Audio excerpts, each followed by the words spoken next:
Welcome to Radical Truth to Power, the progressive news show with Les B. Essery. I am your host, Marlon Clyburn, and on today's show, we'll be discussing Democrats actually growing a backbone and doing what's right for the community, for the country. The funny thing about it is Democrats from Texas. We also will discuss what happened to me last week while I didn't do a broadcast. While I have you, please do not forget to like, share, subscribe. It will really help this channel out. Also, if you are on YouTube, if you are on Facebook and you make a comment, please make sure that you give your name before saying anything, because unfortunately, the system that I use will not give me your name. They'll say Facebook user, and I want to address you accordingly. So without further ado, let's get to it.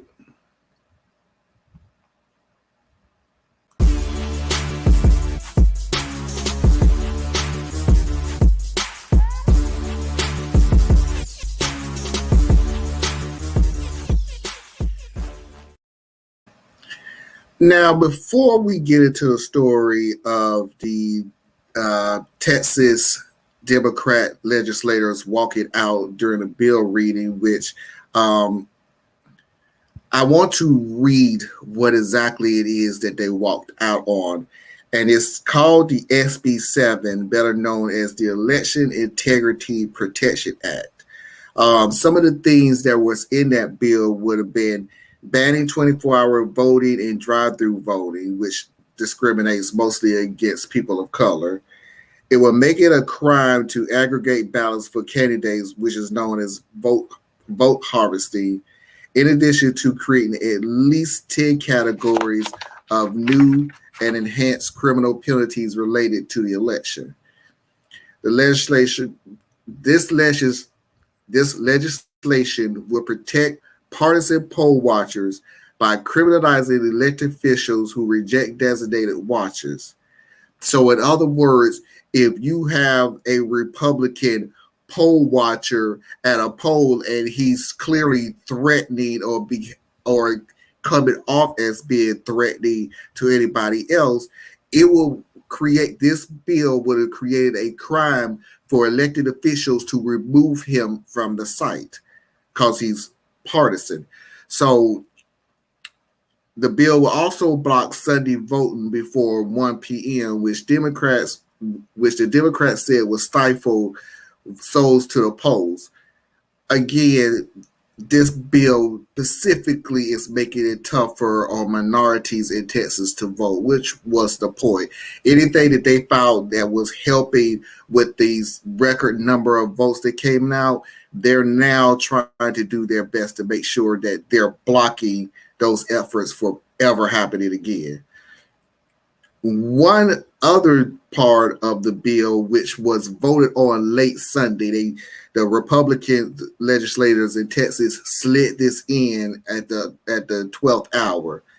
The Democrats singled out language not previously included in the bill that will allow a court to void an election if there are enough fragrant votes to change the outcome. Now, you got to be very careful when it comes to that word fragrant, because what is that number? They can make up a number anywhere. It could it be one vote that was fragrant? Could it be 10? Could it be 15? Doesn't matter what party the voter fraud was from, because right here and right now we've discovered that the majority of the voter fraud that actually was discovered was done by Republicans. I'm not saying there was no Democrat voter fraud that was going on. Needless to say that voter fraud was few and far in between, but if we was to calculate who was doing the most in that few and far in between voter fraud, it was Republican voters that was doing it. You have the man who killed his wife. Is either Florida or Texas, because 50-50 shot, but I think it was Texas, who killed his wife and then used her vote, went to the voting poll to vote for Trump. So you see, as much as they want to scream and hoot and holler about voter fraud, it's your party that's actually doing the most of it. But I digress. It's not saying how many voter fraud fines could the courts use to overturn the election, which is pretty much what all this is saying. If we find 5 frauds, then we're going to turn it over to the courts, and they're going to have to throw out the millions that was voted in that state. One other late night thing that was added in was the HB 20, which sought to clamp down on jail releases in several ways. It would ban release from jail on personal bond, in which cash is not required up front, for people accused of violent and sexual crimes. And as it becomes more common for charitable organizations to bail out protesters arrested during the unrest over police officers' murder of George Floyd, HB 20 would have prevented such groups from posting bonds for people accused or even previously convicted of violent crimes.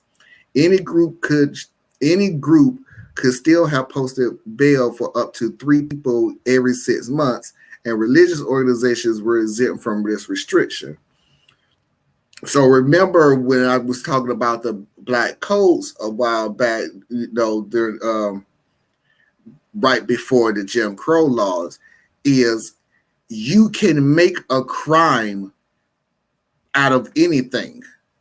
You literally can sit there and it has been documented that there have been black protesters who's been arrested for yelling at the cops. Not violent. Nowhere in the world were they stopping them. Nowhere in the world were they stopping them for doing their duty. But alas, it has been. It wasn't going to stick, and that wasn't the point of them, the crime being sticking to them. It was the fact of making it uncomfortable, because yelling should not stop any cop from doing their duties. But alas, black minorities were arrested for simply yelling at cops. And the cops knew they was going to get out, but we're going to try to make this situation more uncomfortable for you and send a message. So with this bill right here, it is saying, well, if you're arrested on a violent crime, aka yelling at the cops, then no, unless you come up with significant money, I don't care how much money you make, which is this is directly shooting at poor black people. It makes it harder for them to get out. On top of this, the part about charitable organizations to bail out protesters, they're talking about Black Lives Matter organizations. They're talking about groups like that went and bailed out a lot of their protesters. Now they're going to make it so these organizations can't even do that anymore. So all the while we're talking about the voter suppression bill that was shut down, this was also one of the bills that was shut down too, until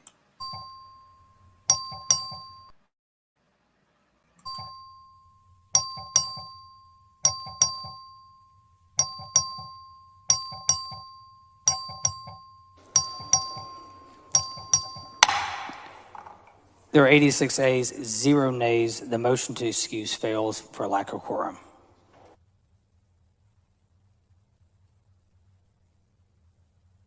Speaker. Mr. Tindall, for a purpose. Parliamentary inquiry. Please state your inquiry. We take an oath at the beginning of session, and we collect per diem per day to be here on the House floor to do our job on behalf of almost 30 million Texans.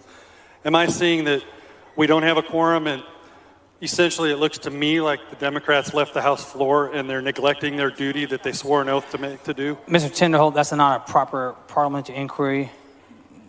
Not every person who left the floor is part of a party or not. Thank you, Mr. Speaker. So what happened was that the suppression bill, they was trying to pass before midnight. The midnight on that day was the deadline. So what the guy is saying right there, which obviously he's a Republican, is saying that there are not enough people to have a quorum, enough people on the floor in order for us to vote. And without enough people present there in the building on the floor, they can't vote because there's not enough representatives on each side. And you got to remember that Texas legislature is heavy Republican. So this was the only way that this was going to happen, is the Democrats just left. In other words, they broke the quorum. You do not have enough people in this house in order for this to go through. So sorry, not sorry. And that's what the guy was complaining about was, well, they're not doing their job and staying here and watching us railroad this bill through that we know is wrong, in which I would totally disagree with the guy and go, yeah, I think that's exactly what they did, was they did their job for the people, for all of Texas, not what you, the Republicans legislators in Texas, was just doing it for a small minority of people. So it didn't pass. Well, let me rephrase it. They had the vote to pass it, but it still didn't pass because the quorum was broke. You didn't have enough people on there. So, needless to say, this was not going to go unanswered, because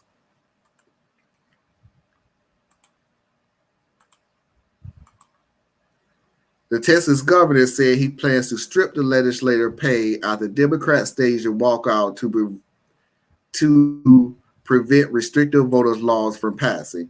I'm not going to go into detail about it. It literally says what it says. And all it's really saying is that the governor has the right, because of the Texas Constitution, to veto any monetary things that's going to the state, include money that's going to the state legislators. Basically, you don't do what I ask you to do, then you don't get paid. Again, we're going to railroad you. We're going to force you. And I mind you, and I want to say this real quickly. If the Democrats would have stayed and that bill would have went through, guaranteed the backlash would have been real small, because all the governor was going to say is, well, it was voted on. It was voted on. It was correct. It was everybody. It was voted on. So you can't blame this on me. It was voted on correctly, not knowing that the Democrats in Texas is outnumbered anyway. You don't have a choice except to up and leave. And mind you, again, all kid folks say scared folks. 2 Democrats stayed. I don't think you heard at the end where the guy was saying, sorry, sir, but not everybody left, including the Democrats. There are people here. 2 of the Democrats did stay on the floor. So, yeah, we need to. And some people did reach out to those Democrats and go, why'd you stay? And one of the guys said, oh, he was charging his phone, and so he didn't get that message to leave. Because what happened was the leader of the Democratic Party in the state legislature was texting everybody that, hey, if we can't push this past midnight, if it doesn't look like we're not going to be able to stop this from reaching the deadline of midnight, then get your stuff and start leaving. And that's what happened. The Democratic Party packed their stuff and they started leaving. Except this guy who's sitting there saying, oh, well, I was charging my phone, so I didn't get the message.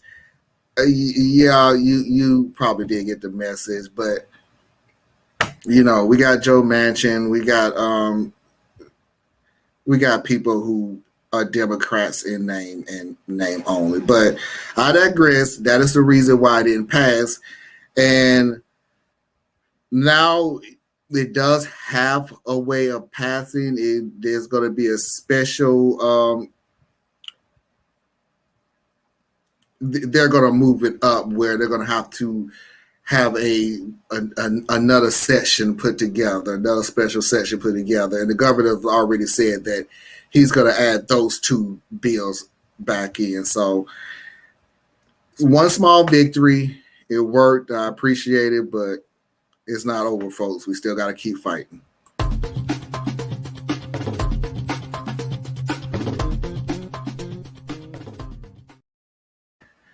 So the question came to me, and it wasn't a lot of people. I do appreciate it because at least it tells me that the show is semi-growing. Is well, where were you last week? Why didn't you broadcast last week?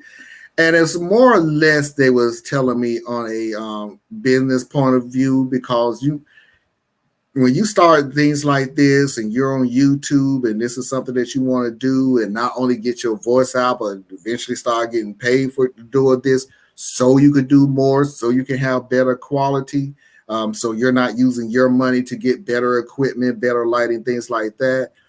The first thing they always say is consistency of getting videos out. Not only getting videos out more and more and more, making more videos, but consistency is on the day that you're doing it.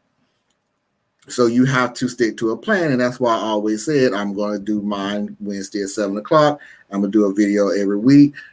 I don't care how long it is, as long as I just get a video out there and keep growing and keep growing and keep growing, which is why I constantly tell you, don't forget to like, share, subscribe. It really helps the channel grow. That being said, I had to take some time off last week because I felt myself getting mentally tired. And I say mentally tired is not to say that it was slowly building. Mentally tired as it was triggered mentally tired. And I'll tell you what the situation was. I'm very unapologetic. I've come to the conclusion that I'm not going to apologize for the things that I say about Republicans. I'm not going to apologize for things I say about white supremacists. I'm not going to apologize for white privilege. I'm not going to apologize for what I say about capitalism. I'm just not. And I've realized that in the past 2 years is the reason I'm not going to apologize to it, because apologies to me means, oh, I didn't mean to say it.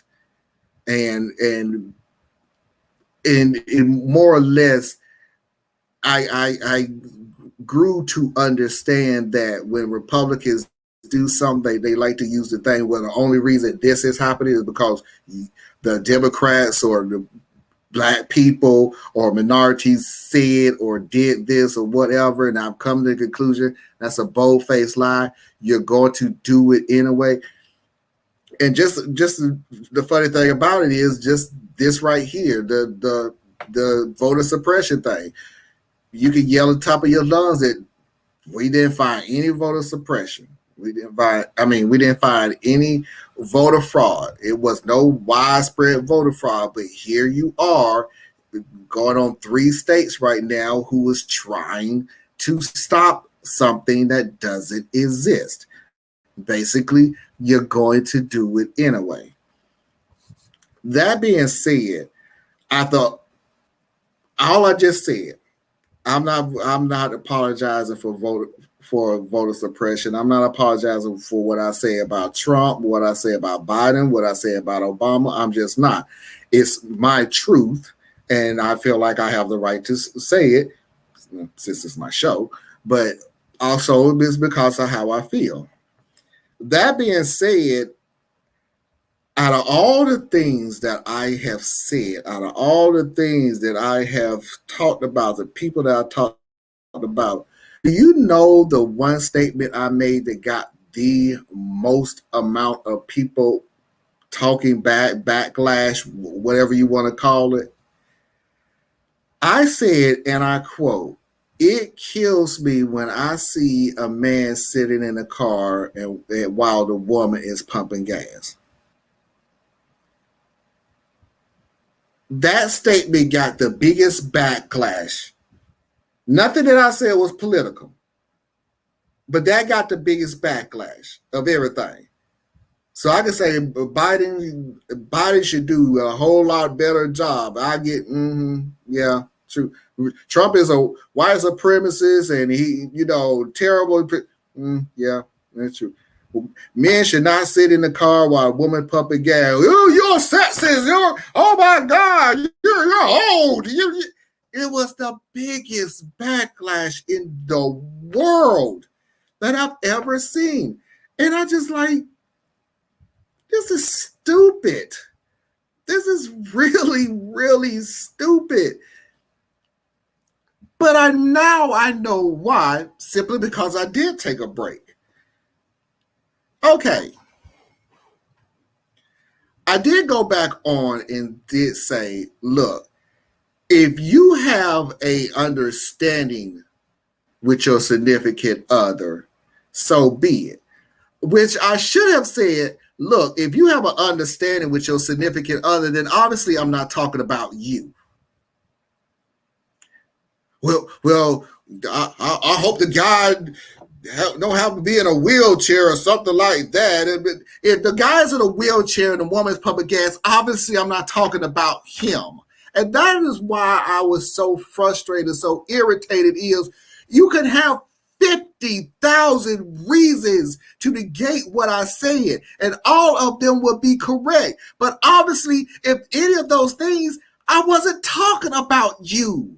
If the guy is crippled, if the guy is handicapped and he can't get out, I'm not talking about you. If the couple has a understanding, one day you pump the gas, and then I'm not talking about you.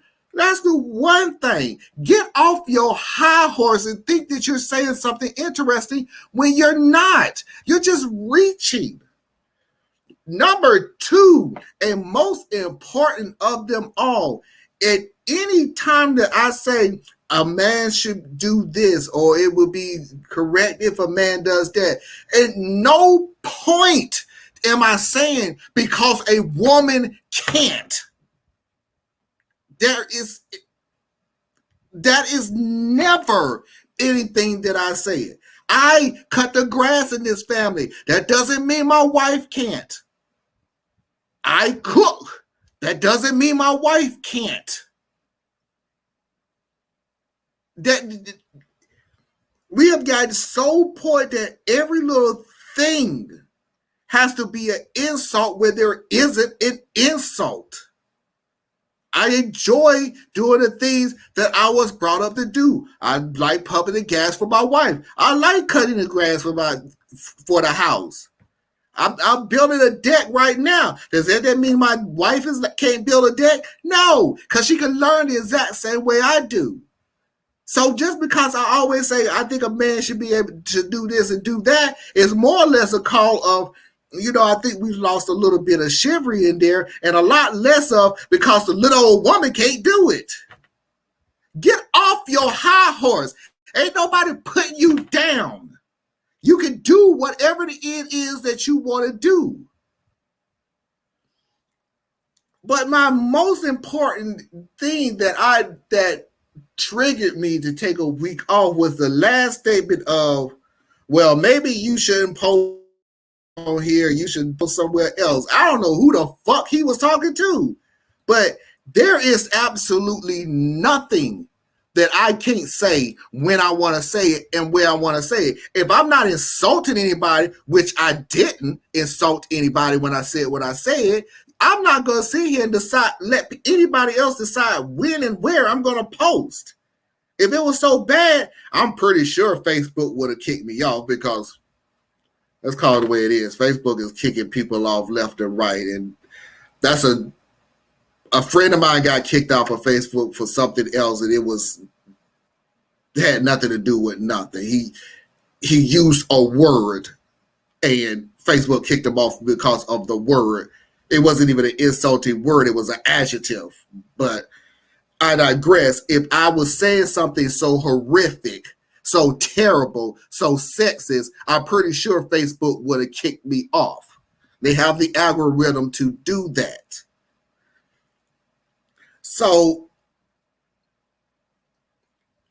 I took the week off to get my mind together because I really think the things that I do and I say is important, and I really want to get it out to as many people as I possibly can. It could literally just be me being arrogant and self-centered, or it could be me being confident. I don't know. It's going to be up to the future to hold what happens. But I do realize that I refuse to put my mental health in jeopardy because people get triggered over anything that really honestly doesn't affect their life. I don't think it would affect their life. I don't think me pumping the gas is going to affect anybody else's life. So, but that's why I took the week off. And I would extend that to anybody else that's in broadcasting. If you actually do feel like you're just getting frustrated, and I say that to say this. I have found more broadcasting, and I read it, and I have friends and everything else that they're drinking more. Oh, I gotta find a way. Let me go to cannabis, marijuana. Before anybody jump on that damn high horse, that I once say got to have a problem with cannabis. No, so don't even come to me like that. I'm saying that people are finding ways to relax and unwind so they can get their focus back, which I would say, cool beans. I decided to take a week off, and I really pretty much did everything other than politics. I didn't look at politics. I didn't read politics. I didn't go on forums for politics and everything. I just stayed away from politics. And I feel a lot better. So sometimes you need to step back, relax. Trust me, it's going to be here when you get back. And yeah. So time for everybody's favorite part of the show.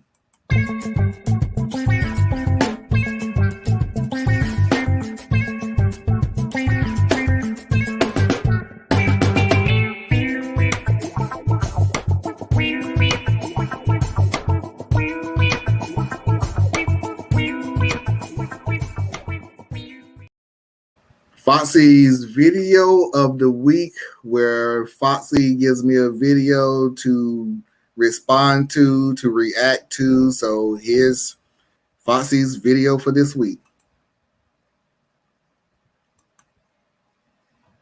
If you spank your kids with a belt, that's called abuse. That's why your kids try to kill you when there's no juice. You let them bite and kick and scream. Then you cry when they call you mean. You're supposed to raise your kids, but they raise you. You put your kids on a leash and wonder why. They turn 16 and want everyone else to die. It's because they thought that they were dogs. Then they learned this thing called laws, and 16 is way too old to pout and cry. Now my mama and my pa ain't play that shit. Gotta be with a belt, a broom, a spoon, sometimes a switch. Spare the rod, spoil the child. Why your kids be running wild, popping pills and snorting powder just for kicks?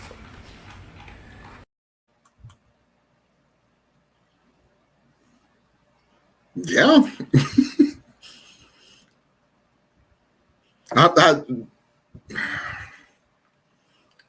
Okay, I don't want to get into the concept of how to raise your child. Yeah. I believe in spanking. And the only reason I believe in spanking is because when you grow up, the world really don't give a rat's ass about you.